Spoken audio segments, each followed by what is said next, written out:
یه حقیقت تلخی هست که اونم باید بهت بگم.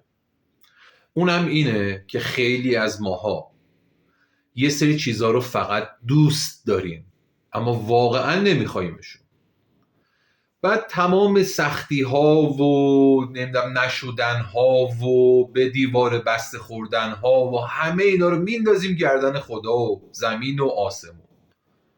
اما واقعیتش اینجاست که حاضر نیستیم به خاطر اون چیزی که میخوایم بجنگیم و تلاش بکنیم.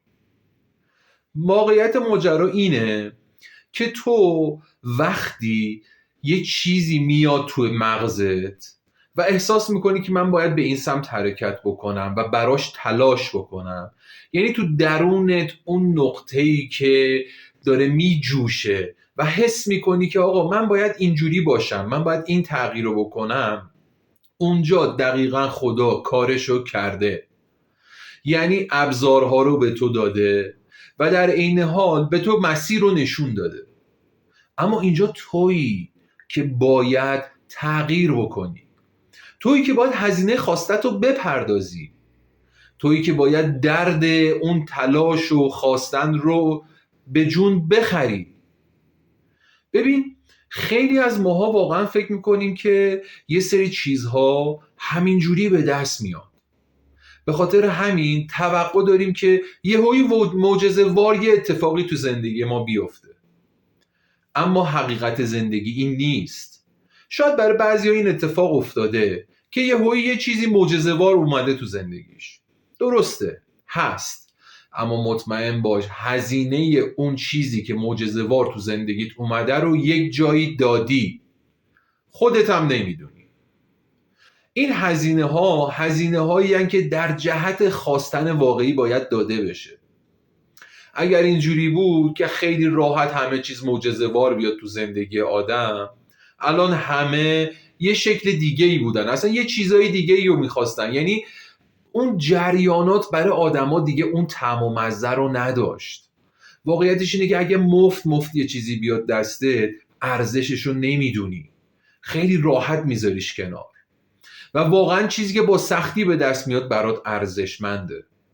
تو نگاه بکن، مثلا اینهایی که همینجوری از بچگی یهویی پولدار بودن، پدر مادرش پولدار بوده، این آدم ارزش پول رو نمیدونه، به خاطر همین خیلی راحت آتیش میزنه پولو، به باد میده، سرش کلا میره خریدای هرز میکنه، بی خود پولو میسوزونه. چرا؟ چون خیالش راحته که آقا هست، یه چیز بی ارزش میدونه.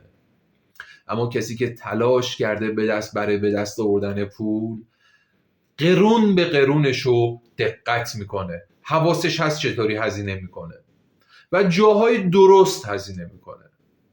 ماجرا اینه که ماها برای خواسته هامون اصلا تلاش خاصی نمیخوایم بکنیم. چرا؟ چون فقط اونها رو دوست داریم داشته باشیم.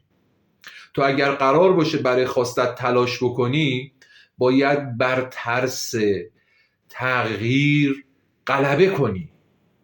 یعنی تو الان توی یه فضای امنی، مثلا تو الان میخوای بری فرض بگیر دانشگاه، برای یک دانشگاه خوب میخوای تلاش بکنی یا برای یک کار خوب میخوای تلاش بکنی. تو یک کار خوب میخوای، دانشگاه خوب رو میخوای، دوست داری اونجا باشی، اما اگر واقعاً بخوای باید تغییر بدی زندگی تو.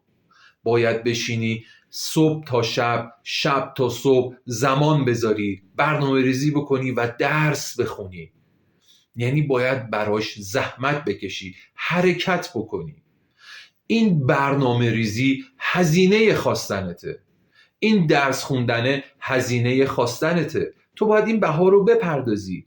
اگر واقعاً بهاشو نپردازی به اون نتیجه نمیرسی. خیلی از ماها به اون شرایطی که داریم، به اون رنجی که الان داریم میکشیم از اون نخواستنه. یعنی یه چیزی هست دوست داری داشته باشی اما خب نداریش و رنج داره برای تو، اما به این رنج وابسته شدیم و اون وقت این رنج رو برای خودمون توجیه میکنیم. چطوری؟ مثلا میگیم که آقا خب همه که دانشگاه خوب قبول نمیشن، همه که کارهای خوب ندارن. بعد یه موقعی حتی ذهن خودمون رو میاییم توجیه میکنیم و این جریانات رو میندازیم گردن زمین و آسمون. میگیم اون یکی یک کلاس کنکور خیلی خاصی رفته، اون یکی پارتی داشته. نمیگم اینا نیست، اینا هم هست، ولی همش نیست. برای خیلیا بدون اینا هم شده، یعنی تلاش کردن، برای خواستشون جنگیدن، روی اون تنبلیه پا گذاشتن. ما عادت کردیم به قربانی بودن، یعنی عادت کردیم که قربانی اون نداشته هامون باشیم و باهاش کنار اومدیم، یه موقعی باهاش حال میکنیم. خیلی ها فقر رو توجیه میکنن، یعنی با اون فقره کنار اومدن، قربانیشن و دارن لذت میبرن. میگن نه، به هر حال این نداشتن، این بیپولی هم برای خودش صفایی داره، اینجوری توجیه میکنن. اما واقعیت این نیست. واقعیت اینه که اگر یک کسی یه چیزی رو واقعاً بخواد، براش برنامه ریزی میکنه، میجنگه، بلند میشه، تلاش میکنه، روی تنبلیش غلبه میکنه. در مورد هر چیزی اینه، حتی خواسته های معنوی، حتی خواستن خدا، حتی حال خوب. تو برای حال خوب باید بجنگی، باید منفی ها رو از خودت دور کنی، باید هر روز به خودت یادآوری کنی که من امروز میخوام حالم خوب باشه، من امروز میخوام منفی ها رو سمت خودم نیارم. سختی داره، به این راحتی نیست. خیلی ها میان بهت زخم زبون میزنن، خیلی ها میان ترمز راه تو میشن، خیلی ها میان به تو میگن راهت غلطه، خیلی ها میان زیر پاتو میکشن، خیلی ها میان تو رو برگردونن به همون حالت گذشته‌ات. اما تو باید اینجا بهاشو بدی، بهای خواستتو، و براش بجنگی، تلاش بکنی. این موضوعیه که هست. خیلی مواقع خدا برای تو خواسته، این تویی که باید بخوای، این تویی که باید به اون فضایی که هستی پشت پا بزنی و ازش عبور کنی. باید اون چیزی که الان بهش عادت کردی رو رها کنی. آیا آمادش هستی؟ آیا واقعا میخوای؟ یا نه یه چیزی رو دوست داری مثل بقیه؟ خب اگه یه چیزی رو واقعا فقط دوست داری و خب توی ذهنت خودتو داری توجیه میکنی، پس من بهت بگم همینجا میمونی، تو همین لول هستی. اما اگر واقعا یه چیزی رو میخوای، باید از همین الان تصمیم گیری کنی، برنامه ریزی کنی، براش شروع کنی تغییر بدی عادت‌هاتو، زندگیتو، اخاب پا شدن‌هاتو، اطرافیانتو، دور و بریاتو، طرز نگاهتو، طرز تفکرتو. همه اینها رو باید عوض کنی برای خواستنت و در جهتش حرکت کنی. اما من به تو مطمئناً میتونم بگم که تو اگر در جهت خواستت تلاش بکنی، قدم برداری، حتما میشه. برای خیلی ها شده.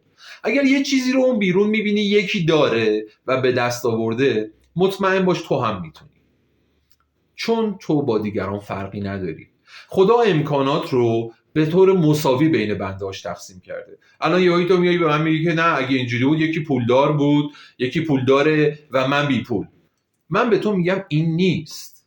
همه ابزارها که پول نیست. یه سری از ابزارها هست که اون نداره و تو داری. شاید ابزارهای مؤثرتری هم باشه، مثلا هوش باشه، مثلا قدرت درک باشه، مثلا توانایی صحبت کردن، توانایی فکر کردن، توانایی تجزیه تحلیل و خیلی چیزهای دیگه. بعضی حافظه خوبی دارن، بعضی قدرت ذهنی تصویری بالایی دارن و امثال هم. میخوام بگم تو ابزارها رو داری، توجیه نباید بیاری. مهم اینه که برای خواستت بجنگی و در جهتش حرکت کنی. اون تنبلی رو بذاری کنار، اون وابستگی به شرایط همین الان تو بذاری کنار و برای اون چیزی که واقعا میخوای تغییرها رو تو زندگیت به وجود بیاری. مطمئناً میتونی این کار رو بکنی، اما باید خودت بشینی با خودت دو تا 4 تا بکنی، حساب کتاب بکنی، ببینی آیا حاضرم هزینه‌شو بدم، آیا اصلا میارزه، آیا واقعا اونو میخوام، اگر واقعا میخوام آیا حاضرم این بهایی که باید بدم، این زحمتی که باید بکشم، این تلاشی که باید بکنم آیا میارزه. اگر میارزه همین الان پاشو اقدام کن، برنامه ریزی کن، تنظیم کن کاراتو و بچین برنامه هاتو و تفکر و ذهن و دقت و همه چی تو بذار روی اون. مطمئن باش میشه، چون خدا برات خواسته. اگر خدا برات نمیخواست الان تو مغزت نبود. خدا برات خواسته پس تو مغزت هست. تو فقط باید بخوای و باید در جهتش تلاش بکنی. امیدوارم به همه خواسته هات برسی. توی کامنت ها برام در مورد خواسته هات و رسیدن هات بنویس. خوشحال میشم برام بگی. آرزو موفقیت دارم براتون. یا حق.